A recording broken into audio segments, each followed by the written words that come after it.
Mirë se erdhët të dashur Demër në Letra Trefejnë. Jam Diana dhe do bëjmë leximin e radhës për ju. Pyetja ime dhe kësaj radhe ishte e njëjtë. Çfarë po vjen në jetën tënde në këtë ditë të ardhshme? Letra e parë. Këtu po vjen një ofertë emocionale. Shikoni, është me kupë në dorë dhe drejt jush.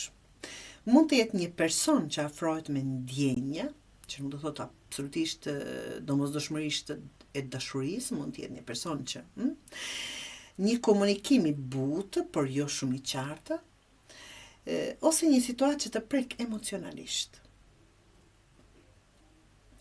Mund të jep tani kështu, nëse është në dashuri dikush të shkruan, por nuk të hapet plotësisht, një lidhje që nis me ndjenja por pa stabilitet të menjëhershëm, ose një situatë që të duket e bukur, por duhet parë me kujdes. Kjo është ndjesi, por jo ende një realitet i fortë. Do thotë, çfarëdo kush të thotë nëse s'ka të bëjë me dashuri, qëllimi është, por akoma veprat nuk janë. Është një ide për dashuri që nuk është një realitet i fortë, të keni kujdes këtu. Ku duhet të keni kujdes, pra të dashur Demër në letrën e dytë, këtu del hezitimi. Mund të jesh duke menduar shumë dhe duke mos vepruar, duke mbajtur dy mundësi hapur, ose duke pritur momentin perfekt. Diçka si haqi pishmani, si themi ne, po pendoheni edhe atë, doni dhe këtë, dhe ashtu, dhe kështu, dhe nuk vendos, shembull konkret, nuk po vendos mes dy rrugëve, dy alternativave që ke, dy personave. Mban një person si opsion ose pret pa lëvizur. Kujdes, pa vendim do mbetesh në vend, do thotë nuk mund të ecni përpara. Kjo është ai qëllimi i letrës. E treta mundësia që po ju vjen, thotë këtu vjen një fitore të dashur. Një fitore mund të jetë një situatë që të jep avantazh, një vlerësim që e meriton, ose një sukses personal.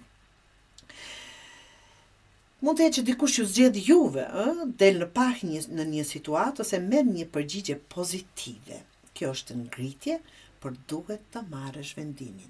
Çfarë? Jo në mes të dy rrugëve, jo në mes të dy personave. Duhet dhe ju të jeni të vendosur. Pra, duhet të merrni atë vendim. Letra e 4, çfarë duhet të bëni konkretisht, të thotë, është mesazhi, mos u kënaq me gjysmën, edhe këtë edhe andej. Duhet të kërkosh diçka që të plotëson, të dashur Demër, realisht. Mos prano vetëm emocione pa stabilitet. Do thotë, fjalë pa vepra, situata që i shikon bukur, por nuk janë thelbësore, ta them ashtu. Dhe të zgjedhësh atë që të jep ndjesi të plotë.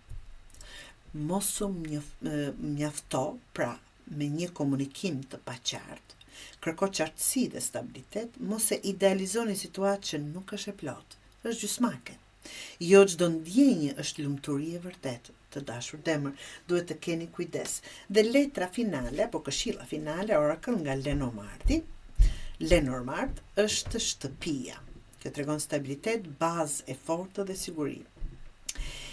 Mos lëviz, kujdes kjo thotë, mos lëviz drejt gjërave që nuk kanë themel, mos e sakrifiko stabilitetin që keni krijuar për një emocion të momentit apo për një bindje që ju thuhet ashtu dhe mendoni që është ashtu.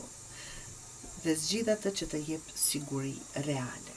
Të dashur Demër, java juaj apo ditët që po vinë janë për të zgjedhur mes ndjesisë dhe realitetit.